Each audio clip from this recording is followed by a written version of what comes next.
Hello and welcome. I'm Ramesh Ramachandran and this is the Voice of the Global South, your weekly guide to everything that's happening in Latin America and the Caribbean, Africa, Asia and Oceania.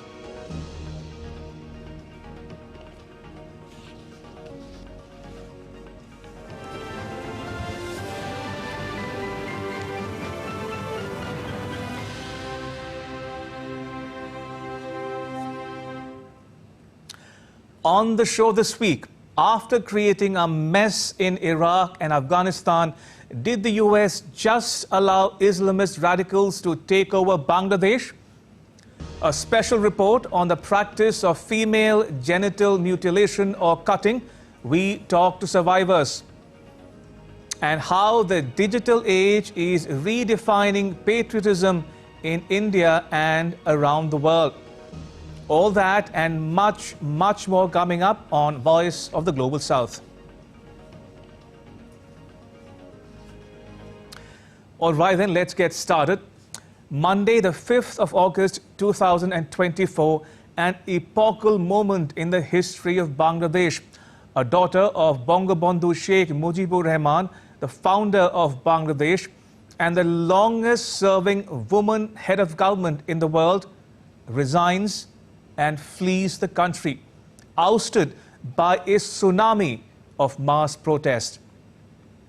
The Bangladesh military flies Sheikh Hasina and her sister Rihanna out of Dhaka to India just moments before protesters overrun her official residence. India's Foreign Minister S. Jaishankar says Hasina has taken shelter in India for the moment. Now, all this just 10 days before the death anniversary of Mujibur Rahman. Mujib was assassinated on 15th August 1975. And then, much like now, Hasina was forced into exile in India. Did anyone see it coming? No. Could it have been averted? Yes, absolutely. But when, how and why did an agitation against reserving a certain percentage of government jobs for children and grandchildren of freedom fighters turn overnight into an anti-government protest remains a mystery. Did Pakistan and or China have a hand in it? Could the US have been behind it? Well, this is what India has to say on it. We are closely analyzing all aspects of recent developments in Bangladesh. This was in reference to the question on involvement of foreign powers and governments. Now, it's no secret that the US was gunning for Sheikh Hasina on one pretext or the other. In May 2023, the US announced a new visa policy ostensibly to support Bangladesh's goal of holding a free, fair and peaceful parliamentary election.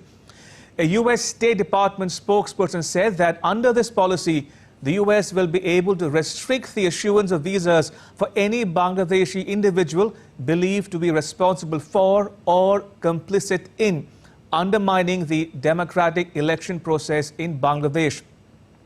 The opposition BNP welcomed the move, but Hasina questioned it.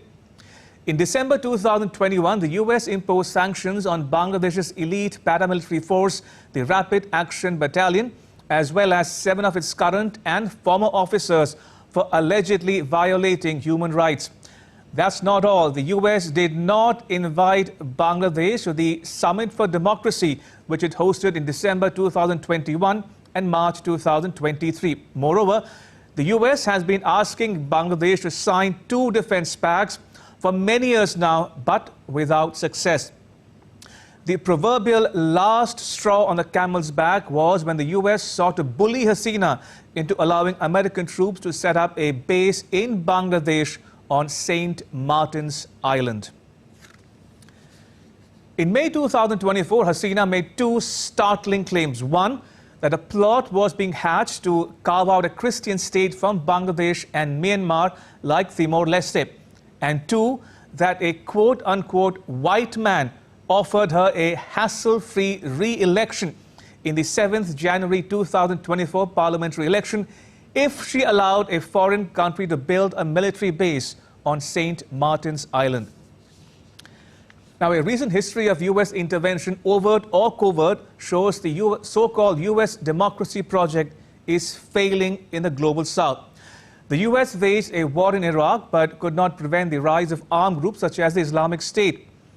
The U.S. pulled out its troops from Afghanistan only to give the country literally on a platter to the Taliban. And now the U.S. has abandoned Bangladesh for reasons best known to it.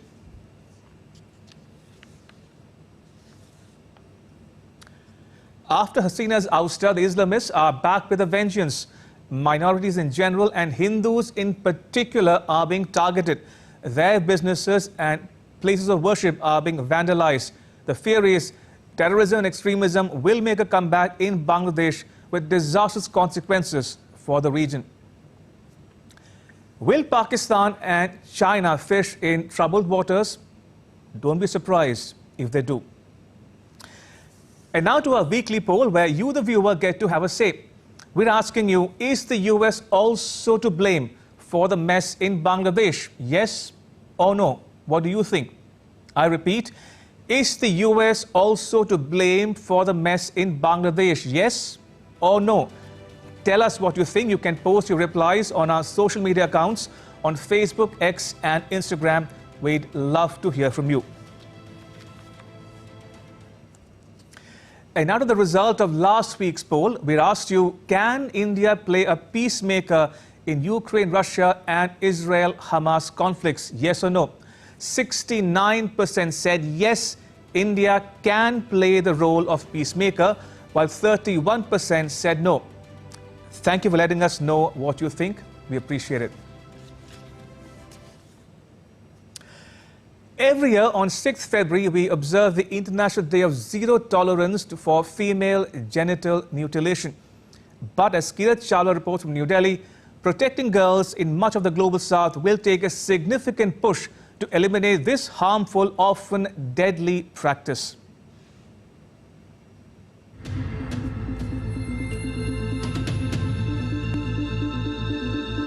Have you ever wondered why some women undergo the painful procedure known as female genital mutilation or female genital cutting? Despite being born complete, many women and girls endure this harmful practice.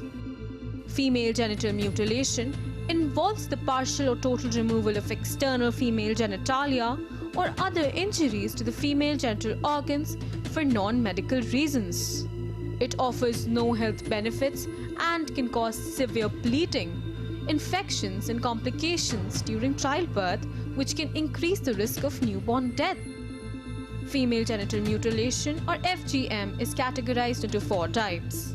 Type 1 involves removing part of all of the clitoris and clitoral hood. Type 2 includes the removal of the clitoris and inner labia, sometimes the outer labia as well. Type 3, known as infibulation, narrows the vaginal opening by cutting and repositioning the labia. Type 4 covers all other harmful procedures like pricking, piercing, cutting, scraping and even burning.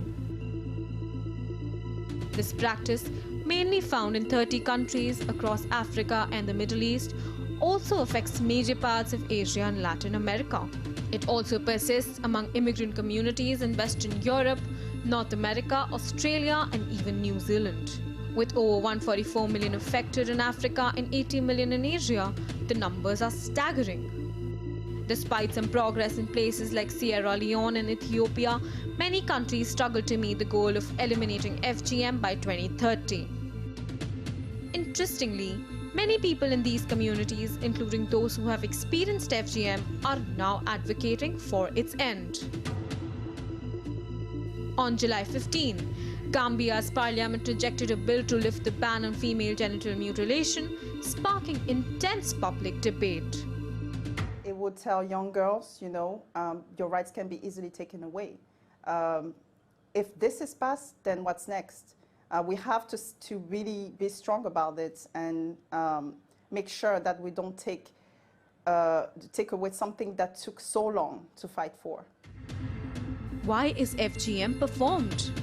The reasons are deeply rooted in socio-cultural factors and vary by region and over time. In many places, social pressure and the need for acceptance drive the practice. In India, FGM is most prominently practiced among certain groups within the Dawoodi Bohra community, a Shia Ismaili Muslim sect from Gujarat. This community is one of several Bohra sects and has approximately 1.5 million members worldwide, including the US, Canada, Australia, Europe, and Africa. This ritual was also found being practiced by some other communities in at least one part of Kerala. In a 2016 sermon in Mumbai, Sayyidina Mufaddal Saifuddin, the spiritual leader of the Dawoodi Bohras, stated that female circumcision should be done discreetly, which drew criticism from anti-FGM campaigners. His words hold significant influence over his followers. Masuma Rinalvi, a survivor of the FGC, still recalls the day at age 7 when she was taken to an apartment in Mumbai with the promise of ice cream, only to face something else. Female genital mutilation, which is known as FGM, it's also known as FGC by some people, is a practice which is really, really ancient. It's essentially a medieval practice which existed before the birth of Islam, before the birth of Christianity. So it's really an old practice which continued to exist for centuries. And we are primarily looking at a practice which existed in ancient tribal communities. And one of the primary reasons for the practice to happen in the first place was to control women and to control their sexuality. It's a traditional and a cultural practice, but it has been given a religious overtone. It's important to understand the reason why female genital mutilation exists, or rather why it is done to women and to girls. At the age of 7, that's the kind of designated age at which a child is taken for the practice of cutting. What happens is it's done with subterfuge, as in the child is never told that she is being taken for it. It's always a lie. A child is told that, we are going for an outing, or we're going to give you chocolate, we're going to give you candy, and the child is taken. And then something like this, something as horrific as someone undressing you and cutting a part of your genitals, which is extremely, extremely painful, happens. Also, the effects of female genital mutilation are irreversible. So what you do to a child's body as a child cannot be undone. So there is at least clarity in the world today that something like female genital mutilation has to end, and it has to be eradicated globally. It starts with understanding the practice. It starts with knowing it exists in your country, and it starts with finding your voice to support any campaign and any cause which is working towards ending and eliminating female genital mutilation. Public interest litigation, PIL, which was filed by an advocate from Delhi, a Delhi-based advocate called Sunita Tiwari, asking for the government, for the courts actually, to ban the practice of female genital mutilation, as it's a violation of human rights and constitutional rights. So when this was filed, the Supreme Court admitted this petition. And since I'm a survivor and I'm also the founder of an organization which is working with survivors, it's a survivor-led organization, I intervened in this petition. So I'm an intervening petitioner in this particular case in the Supreme Court of India. So yeah, at the moment it's pending. We're hoping that we will see light at the end of the day. Female genital cutting is a cultural tradition. All the communities who practice it do it without questioning because it has been done for centuries. It's what we call a social norm. People are not necessarily practicing it because they understand a particular reason behind it. They're practicing it because they believe it must be done. The impact of being cut at a very young age like I was cut at the age of 7 in my community. That's when most girls are cut. But in many other Asian communities, the communities in Malaysia or Singapore or Sri Lanka, for example, girls are cut at infancy. So, firstly, when you're cut at such a young age, you have no understanding of what has happened to you, right? So you don't know the anatomy, you don't know why, what is cut or why. There's trauma associated with it. There's a feeling of betrayal because it's your own mother or your grandmother who has taken you to get cut, and you trust that person. To end this practice of FGC, merely bringing in a law to ban it is not enough. It has been tried out in different parts of the world, and having a law can be an important deterrent to those who want to be law-abiding citizens. But I would say it's not a magical solution to problems of social norms. We need to educate people and make them aware about what is cut, why it is cut, what are the traditions behind this, is it really necessary, how does it harm. People need to make an informed choice. Many people are now starting to cut their daughters, which is a great sign, and we need more and more people to do that. We need to change the social norm, we need to change people's mindset so that they start believing that cutting is not the way forward. During our conversation, we learned about Masooma and Arifa's experiences with female genital mutilation. Their journey of survival has fueled a powerful mission to end this practice. Through their online platforms, We Speak Out and Sahyog, they are creating a space for dialogue and support. Sahyog, which means friends in Bohra Gujarati, reflects their vision of unity in seeking a collective solution to eradicate female genital cutting or khatna. UNICEF and WHO report that over 230 million girls and women in 30 countries have undergone FGM, mostly between infancy and age 15. This practice costs health systems about $1.4 billion annually. Although FGM risk has decreased, progress must speed up to meet the 2030 elimination goal. In 2024, nearly 4.4 million girls are at risk, with 1 in 4 survivors having been cut by a health worker. FGM is targeted within the Sustainable Development Goals, specifically Goal 5, Target 5.3, aiming to eliminate harmful practices like child marriage and FGM. Reducing FGM supports quality education and maternal health. The SDGs and international conventions like CEDAW call on governments to eradicate FGM. In 2016, the Human Rights Council recognized FGM as violence against women and urged nations to legislate against it. Most countries affected have committed to these treaties. Globally, many countries have outlawed female genital mutilation. In Africa, Egypt, Kenya, Nigeria, Senegal, South Africa, Uganda, Gambia, and Burkina Faso have banned it. In the Middle East, it is illegal in the Kurdistan region of Iraq and regulated in Yemen. Asia sees bans in Indonesia and ongoing efforts in India. Europe enforces bans in the UK, France, Germany, and the Netherlands.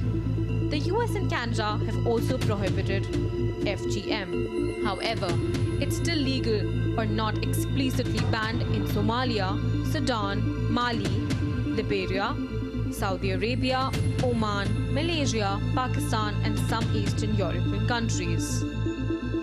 FGM has no health benefits and causes significant harm. It involves removing and damaging healthy female genital tissue and disrupts natural bodily functions.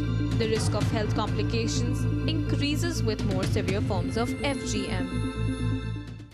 Women with a history of genital cutting may experience complications during childbirth, such as obstructed labor, difficult delivery, may lead to more cesarean deliveries, stillbirth, neonatal deaths, more post-delivery bleeding, urinary problems, and more hospital stay for the patient.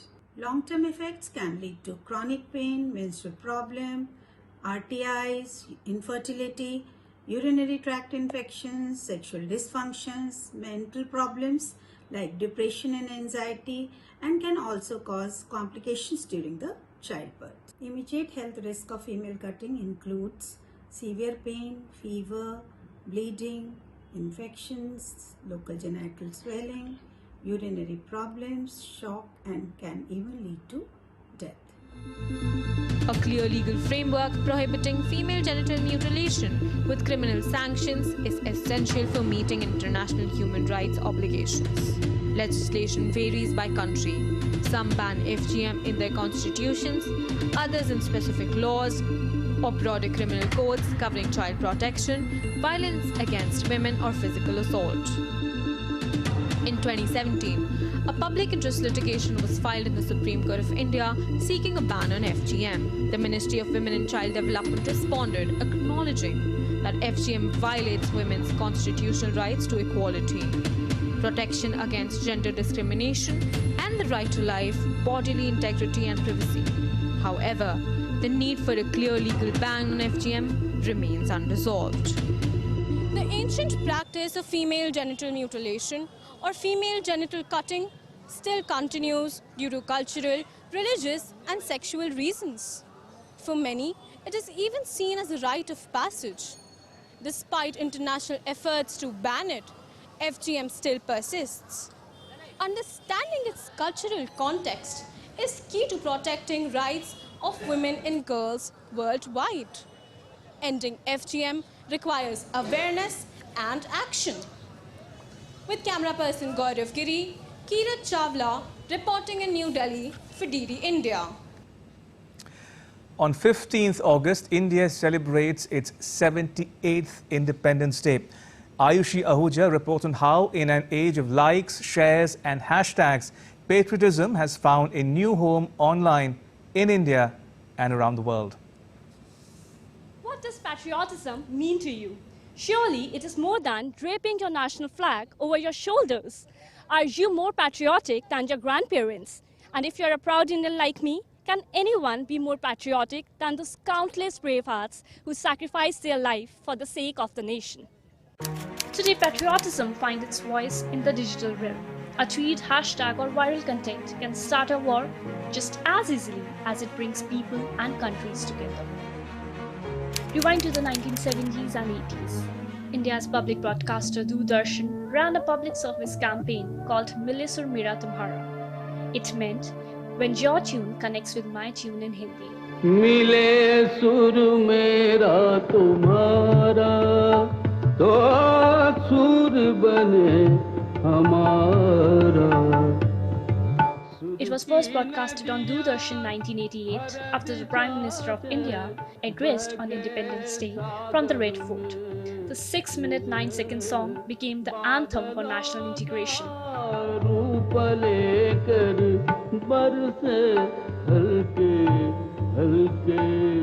In 1974, the Films Division of India broadcast an animated short film titled Ek Chiriya Anek Chiriya. It spread a message of unity.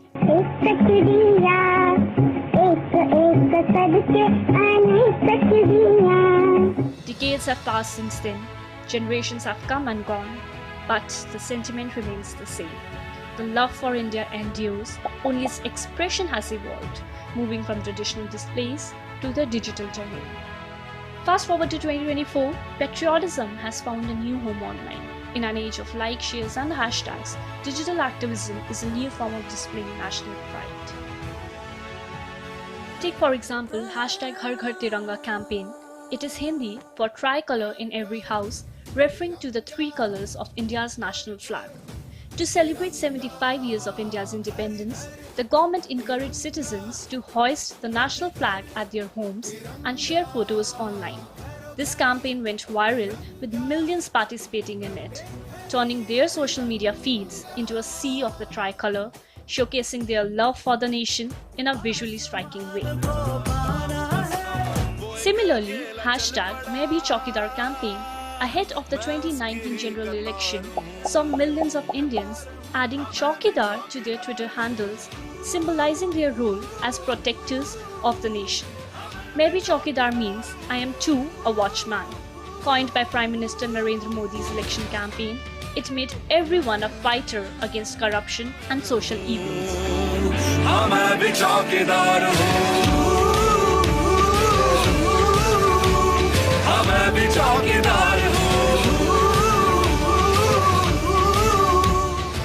During the COVID-19 pandemic, patriotism became even more participatory.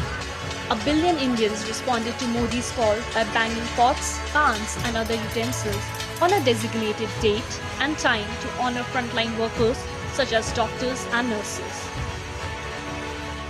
Another good example is the #Salute Selfie campaign as part of the Azadi 70 Saal Yaad Karo Qurbani initiative. It meant 70 years of independence. Let's recall the sacrifices made.